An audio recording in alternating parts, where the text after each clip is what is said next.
So you may be wondering, what does a Matryoshka doll and a series of spaceships have in common? Well, as you can see, as we keep opening this thing up, they get smaller and smaller and smaller and smaller yet, until at the smallest of small. What does all that mean? Let's check it out.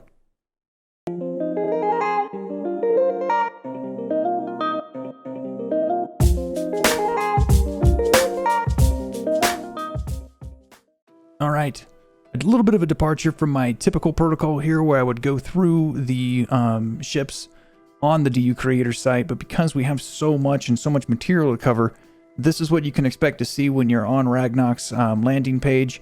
As you can see, all of his information's there. Each ship has an entry that we'll be taking a look at today, so I'm not going to get into too much detail, but the XS class, you can get the blueprint for 3 million, token for 5. The S class, blueprint for 5, token for 8. The M class, blueprint for 25, token for 55, and the L class, blueprint for 90, token for 190. So without further ado, let's jump in game and check these things out. All right, so the first ship we're going to check out is the XS class warp shuttle in the Logis Line. It's a shame that there's not small enough letters to fit that on here. As you'll see as we get into the bigger ones, they are noted as such on the side, so it's a really pretty basic design. You know, I don't know what else you expect from a warp shuttle. We do have 2 maneuver M's and 2 military M atmospheric engines, sorry, the spacer or maneuvers. This thing can haul up to 50 tons, which you can deposit in the container that's right there. The fuel tanks are left and right of your feet as you sit in this thing. And let's go ahead and get my HUD up here real quick. Let's get rid of that. That's just silly. There we go. And so getting into this ship here, we're not going to do too much in the way of flight dynamics, but just wanted to show you rather what it looks like when you sit in the ship and what kind of perspective you have while you're flying it. So it's kind of cool. I mean, it looks like a giant metal racer that screams across the sky. Warp cell count, very low. Let's go ahead and set a destination to Lacabas. We're looking at 7 warp cells to get out there. We're currently almost fully fueled and sitting at 63 tons. So, you know, really cost effective. I'm going to jump out here and we'll take a look at the next ship in the series. Okay, the next ship in the series is the Logis S class. This boasts 2 maneuver space engine L's and 3 military atmospheric. Let's get rid of the HUD now, so we can continue to kind of cruise around the ship here and take a look at it. Very neat design. I love kind of the simplicity of it, but also that it's really elegant looking. In fact, let's go ahead and get this thing up so we can take a look. 3 vertical boosters and 4 of the retro rocket brakes, space brakes, atmospheric brakes. I am actually unsure of, but let's go ahead and take a look up top, outside first. So to get into the fuel filler, there we go. Look at that, I could do it without the HUD up. That's cool. So your fuel tanks are in there. Space on one side, atmospheric on the other. I believe 1 large of each. Cargo lift capability here, we're talking about 700 total tons. You can try to push it a little bit more, do so at your own risk, as I found out when I tried to bring it in with 2 kilotons. It did not end well. It ended with me pretty much repairing everything, so that was a lot of fun. This does have the damage HUD loaded on it. Very, very basic and simple interior. What you might note here is that where are the containers? Well, if you do need to fix them or whatever, you do have to cut away the voxel here to get down inside. So you've got your 2 containers are actually right below my feet, and your atmospheric brakes are, I believe, inside towards the back here, right underneath. So is the core. Not a huge deal. Again, let's go ahead and jump into the pilot seat so we can take a look at what this looks like from the bridge. So we're looking here. I'm at 430 tons, pretty much fully fueled. And to Lacabus, we're looking at 51 cells. Not bad at all. The maneuver space engines on here kick on immediately. Very nice for exiting the atmosphere. Anyway, without further ado, let's check out the next ship. Okay, and the next ship in the lineup is the Logis M-Class, a semi-lightweight hauler. I call it a lightweight hauler because, you know, I'm a little nutty when it comes to mining and my payload. It looks like we can do 4 kilotons in this. It does actually have anti-grav to help. We've got 2 big old XL space engines and a whole host of military atmospheric to get you up and out of the atmosphere. There are 2 entrances, one on either side here, and they are activated by a detection zone. This does actually have a small hangar, which we'll take a look at here in a moment when we get up top. Let's get it up off the ground, where we can take a look at the underside here. Plenty of vertical boosters and retro rocket brakes to slow you down for when you're coming in. If you like to come in hot and fast like I do. Anyway, let's jump inside. Let's go up here. So the detection zone will automatically kick on your ramp to get in. Once you come in here, this is kind of the main deck. Nice little Ragnok Designs right there. Down here in the belly, you find your fuel tanks, access to some other elements that are down here. Here's your anti-gravity unit. I do actually like that the anti-grav pulsers are not kind of part of the design element outside. You know, you get a lot of that, and I don't know, I get tired of it, but maybe that's just me personally. So here we actually do have, let's go to the front of the ship first before we go in. We have our containers. I want to say there's like 7 large containers, and here is your hangar, which you can put your excess warp shuttle in and dock it. Again, Ragnok Designs. Really cool. The hangar works on a detection zone, so as you go away from it, it'll kick on. Anyway, let's go back here, and that is the captain's quarters. So let's go here first. We have some nice crew quarters where you can come take a snooze. You know, you got a plant, which is nice. And then here is just kind of a repeat of the other room in the captain's quarters, mainly for weight distribution. Here's the hub for your 7 containers, a nicer couple of plants, and you know, shower facilities and such. So up top on the bridge, we will go where over on here you've got a kind of a, you know, co-pilot, commander, whatever chair, where you can have someone sit and take note of your fuel consumption and such. We have the warp drive that boasts its kind of itself as a centerpiece on the bridge. Nice little map of Alley and the different districts. That's pretty cool.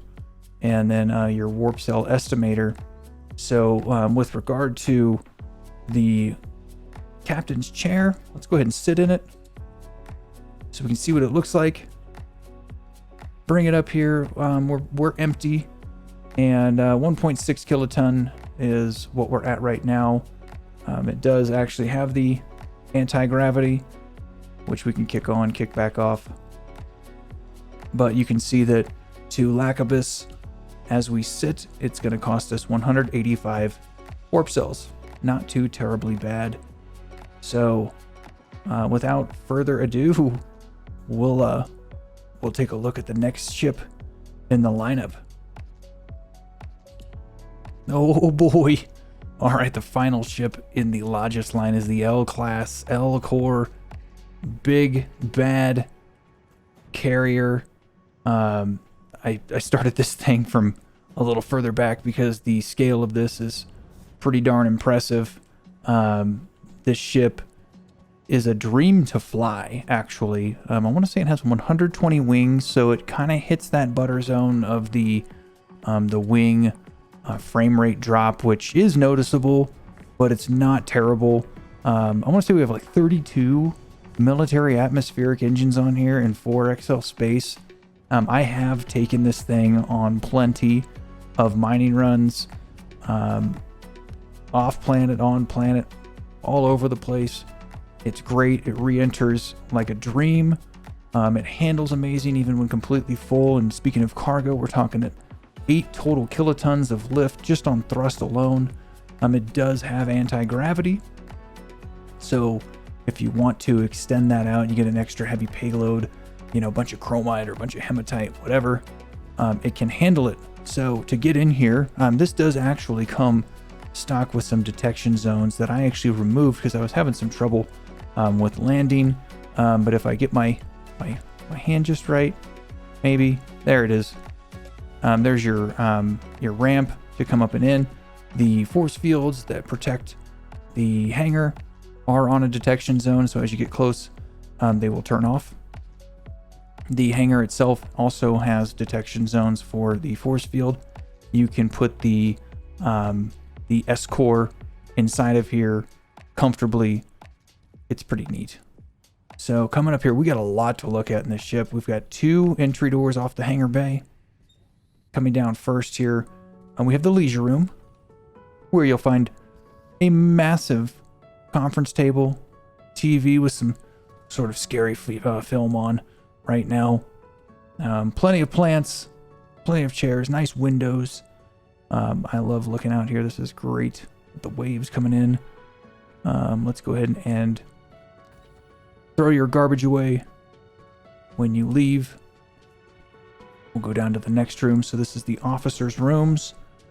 So down here first, we have the engineering officers' room.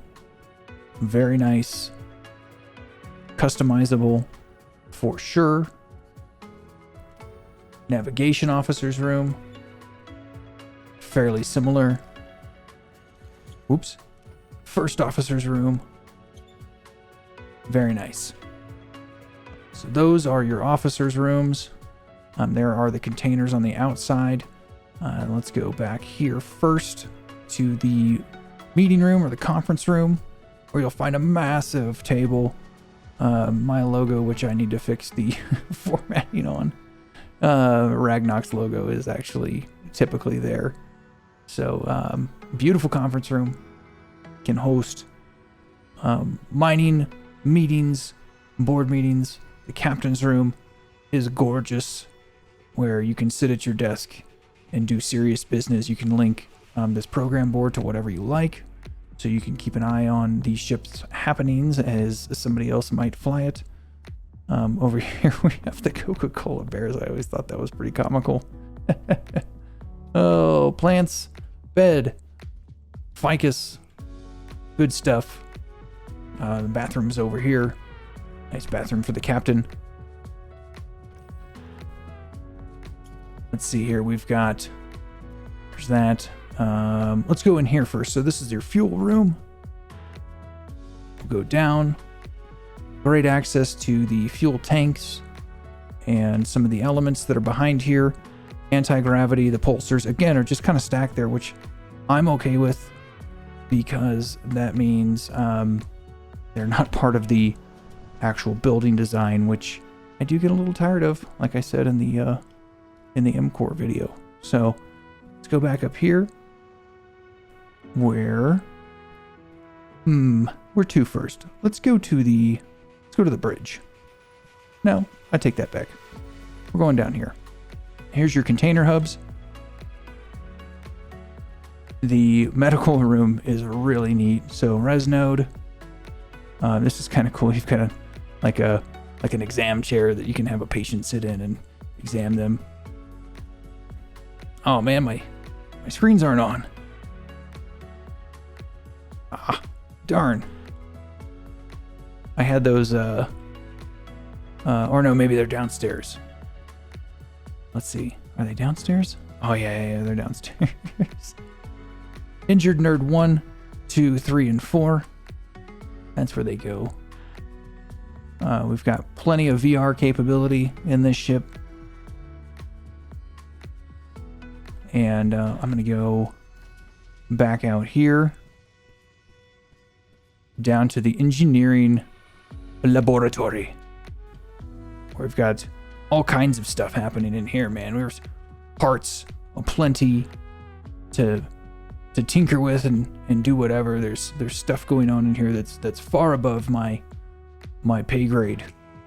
Again, we have some more VR tubes, and yeah, the engineering laboratory is really nice. It's kind of cool, man. Down here, I do believe we have some more, yeah, cruise room. Here we go. So medical team, you know, we'll take a peek in there.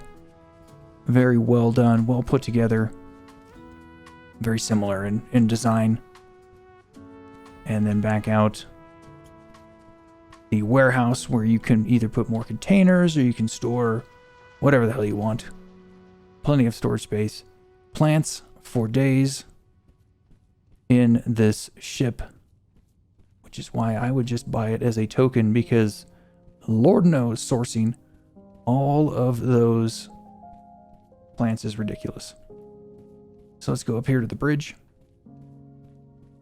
where we've got, you know, a navigation or commander's chair, plenty of information. You got your anti-grav screen, warp cell estimator, a nice solar system map.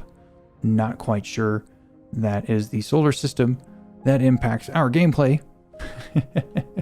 in that it's the, you know, solar system our Earth revolves around. Shh, don't say anything. Plenty of screens to do whatever. I accidentally unlinked this thing. My apologies. I meant to hook it back up. But from the captain's chair, again, we've got the damaged HUD, anti-gravity, warp cell generator. I'm going to go ahead and kick the that guy on. Let's go pilot, so you can see what this looks like. So at 4.3, oh, someone showed up. 4.3 kilotons. We are looking at 483 warp cells to Lacobus. Not too terribly bad at all. Again, frame rate, not a huge issue. It does definitely drop because of all the elements, or rather it's more so the wings. So anyway, as you can see, like those Matryoshka dolls, I stacked these ships up, and they are absolutely gorgeous. So I hope you enjoyed this showcase of the Logis Line series of ships by Ragnok. How cool was that, man? Like those dolls behind me, the Logis Line has a ship in size for every occasion. So if you want to check out Ragnok's Logis Line, make sure you hit them up on the DU Creator site. All the information's in the description below. Do me a favor, hit that like button, subscribe. Helps me out, helps me bring more videos like this to you. And until next time, fly dangerous. We'll see you around.